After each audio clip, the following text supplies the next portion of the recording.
मेरे पास यहाँ पर दो फंक्शंस हैं। पहला फंक्शन एफ फंक्शन है, F of x is equal to x squared plus one, और दूसरा फंक्शन जी फंक्शन है, G of x is equal to two x. इस वीडियो में मैं क्या करने वाला हूँ कि मैं एक फंक्शन का दूसरा फंक्शन लेने वाला हूँ, यानी कि मैं पहले एफ फंक्शन लेने वाला हूँ जी फंक्शन का, और फिर जी फंक्शन लेने वाला हूँ एफ फंक्शन का। इसका क्या मतलब है, तो चलें इसको देखते हैं। तो मैं यहाँ पर करने ये वाला हूँ कि मैं एफ फंक्शन लूँगा। सबसे पहले एफ फंक्शन लेने वाला हूँ, ये एफ फंक्शन है, और इधर यहाँ पर हम लोग एक्स में कोई भी वैल्यू इनपुट कर सकते हैं, कुछ भी प्री इमेज दे सकते हैं। तो यहाँ पर मैं 2 पुट कर सकता हूँ, इसका डोमेन बहुत बड़ा है, 2 3 4 कोई भी रियल नंबर यहाँ पर मैं पुट कर सकता हूँ। तो इधर यहाँ पर जो मैं रियल नंबर पुट करने वाला हूँ वो जी फंक्शन है। मैं एफ फंक्शन के वेरिएबल इनपुट में जी ऑफ एक्स फंक्शन पुट करने वाला हूँ। अब इसका क्या मतलब है, अब हमें पता है कि जी ऑफ एक्स फंक्शन ये है। अब अगर हम जी ऑफ एक्स फंक्शन में कुछ पुट करते हैं तो हमारे पास एक आउटपुट आएगा। मैं उस आउटपुट को उस जी ऑफ एक्स के लिए उस आउटपुट को इस एफ फंक्शन में पुट करने वाला हूँ और एक बड़ा फंक्शन निकालने वाला हूँ। तो मैंने करना सिर्फ ये है कि मैंने अपने एक्स को लेना है, हम लोग अंदर से शुरू करते हैं, तो मैंने अपने एक्स को लेना है, उसको मैंने पुट करना है अपने जी फंक्शन में, और मेरे पास मेरा आउटपुट निकल के आएगा, जिसको यहाँ पर मैं एक्स ही कह रहा हूँ क्योंकि बस वो कोई और रियल नंबर है। तो ये दोनों सेम तो नहीं होंगे, सेम भी हो सकते हैं, लेकिन यहाँ पर हमें पता नज़र आ रहा है इसका डबल होगा। यहाँ पर मेरे पास एक आउटपुट निकल के आएगा। इस आउटपुट को मैं दोबारा पुट करूँगा, ये जो आउटपुट आएगा एफ फंक्शन में, इस केस में एफ फंक्शन में, और मेरे पास फिर जो आउटपुट आएगा, चलिए इसको इस तरह से लिखते हैं कि हमारे पास मैंने x को g फंक्शन में पुट किया और g फंक्शन ने मुझे g ऑफ x दिया। ये ठीक तरीका है। तो मुझे आउटपुट मिला है g ऑफ x, और फिर इस g ऑफ x को जो मुझे मिला है मैं पुट करूँगा f फंक्शन, और फिर मुझे मिलेगा f of g of x, जो कि मैंने यहाँ पर फाइंड करना है। तो अब जाहिर है ये किसी x वैल्यू के लिए होगा। तो चलें सबसे पहले हम लोग इसको 2 के लिए ट्राई करते हैं, बल्कि उससे भी पहले हम एक बिगर एक्सप्रेशन बना लेते हैं ताकि हमें हर बार यहाँ पर 2 ना पुट करना पड़े। तो इसको अगर हम लोग देखें तो हमने सिर्फ ये करना है कि अब हमारे पास ये जो एफ फंक्शन है, इसके अंदर हमने एक्स की जगह पर जी ऑफ एक्स पुट करना है, जो इधर से हमें निकल के मिलेगा। तो हमने ये करना है इसको निकालने के लिए कि इधर एक्स की जगह पर हमारे पास जी ऑफ एक्स पुट होगा स्क्वायर प्लस वन, और ये हमारे पास अब बन जाएगा जी ऑफ एक्स है हमारे पास 2x, तो ये हमारे पास बन जाएगा 2x 4 एक्स स्क्वायर, 2 का स्क्वायर 4 है, प्लस वन।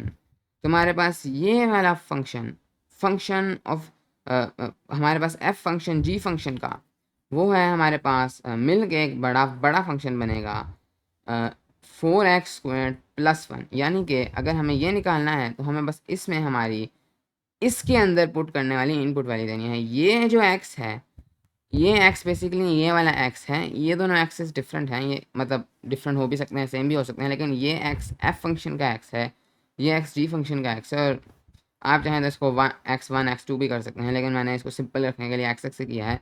लेकिन ये जो हमारे पास x आ रहा है, ये आप देखें तो ये जी एक्स वाला x है, ये वाला x आ रहा है। ये वाला जो हमारे पास बड़ा x था वो हमारे पास इसमें जी एक्स के इक्वल है। उम्मीद है कि आपको समझ आ रही है। इस डायग्राम से इसको समझना ज़्यादा आसान है। तो चलिए अब हम लोग निकालते हैं F function of G of 2। तो अगर हम लोग नॉर्मल जी ऑफ 2 निकालें तो वो तो हमारे पास आएगा 4। अब हम लोग निकालने वाले हैं इस 4 का भी एफ फंक्शन।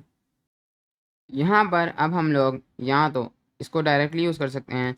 यहाँ पर हम लोगों को x की जगह पर 4 पुट करना, x की जगह पर हमें 4 पुट करना है। यहाँ पर ये जो x है ये g ऑफ 2 है, यहाँ पर हम लोग 4 पुट करें तो हमारे पास आंसर आ जाएगा। यहाँ फिर हम लोग इसको यूज़ कर सकते हैं, लेकिन इस बार हमें x में 4 पुट नहीं करना, हमें x में 2 पुट करना होगा, क्योंकि ये वाला x है, इसमें ये जो x है ये बिगर f ऑफ x है, जो कि इस केस में हमारे पास 4 है। नहीं, इसमें ये जो x है ये हमारे पास g(2) है, यानी g ऑफ x है, ये हमारे पास 4 है। लेकिन इसमें जो x है ये हमारे पास ये सिर्फ ये अंदर वाला x है, ये होल g ऑफ x नहीं है। हाँ, तो यहाँ आपको उम्मीद है इससे काफ़ी अच्छे से समझ आ रही होगी। तो मैं इसको यूज़ कर लेता हूँ, आप इसको भी यूज़ कर सकते हैं, आंसर सेम आएगा। तो 2 स्क्वायर्ड प्लस 1, तो 2 squared is 4, 4 4 16, 16 plus 1 is equal to 17। तो हमारे पास f ऑफ g ऑफ 2 है 17, और ये आप लोग यहाँ भी पुट कर सकते हैं, 4 स्क्वायर 16 प्लस 1 17। तो ये हमने निकाल लिया है अपना f फंक्शन g फंक्शन का, जब हमारे पास x इज इक्वल टू 2 था, ये वाला x। तो ये जो हमने फंक्शन निकाला है, फंक्शन ऑफ अ फंक्शन, यानी कि ये जो हमारे पास चीज़ है 4x स्क्वायर प्लस 1, जो कि इक्वल है हमारे पास f function of g function. ये जो हमारे पास एक बड़ा फंक्शन है, ये हमारे पास सिर्फ f ऑफ x था, ये हमारे पास सिर्फ g ऑफ x था, ये हमारे पास f of g of x है। ये जो हमारे पास एक बिगर फंक्शन है, एक बड़ा कॉम्पोजिट फंक्शन है, इसको हम लोग कहते हैं कॉम्पोजिट फंक्शन। कॉम्पोजिट फंक्शन, तो basically function of a function is a composite function. तो आप इसको दूसरे तरीके से भी निकाल सकते हैं, यानी कि एक ये हमारे पास कॉम्पोजिट फंक्शन है, एक हमारे पास कॉम्पोजिट फंक्शन हो सकता है g of f of x, यानी कि g फंक्शन ऑफ f, जो जब पहले हमारे पास f ऑफ g था, ये दोनों डिफरेंट चीज़ें हैं ऑफ कोर्स। अब इस फंक्शन का अगर हम लोग समझने के लिए, इस फंक्शन को अगर हम लोग समझने के लिए अगर हम लोग इसकी डायग्राम बनाएं, तो इसमें सिर्फ ये हो रहा है कि हमने अपना x लेना है, और ये x अब होगा f ऑफ x वाला। ये पहले ये वाला जो x था, ये g ऑफ x वाला x था। तो ये अब हम लोगों ने x अपना लेना है, और इसको हम लोगों ने पुट कर देना है अपने फंक्शन f में। यहाँ पर x को f में पुट कर दिया इधर, और फिर हमारे पास जाकर निकलेगा f ऑफ x, और इस f ऑफ x को फिर हमने पुट कर देना है अपने पास g फंक्शन में, और फिर जाकर हमारे पास निकलेगा g of f of x। तो अब ये यहाँ पर इसको अगर हम लोग इसका कॉम्पोजिट फंक्शन लिखें इस सूरत में, तो हम लोग क्या लिख सकते हैं, g ऑफ, अब हम लोगों ने क्या करना है कि हम लोगों ने जब f of g of x निकालना था, हमने इस f फंक्शन में x की जगह पर g ऑफ x पुट किया था। अब हमें g फंक्शन में x की जगह पर f ऑफ x पुट करना है। तो हमारे पास g फंक्शन है 2x, उस 2x की जगह पर हमें f ऑफ x पुट करना है।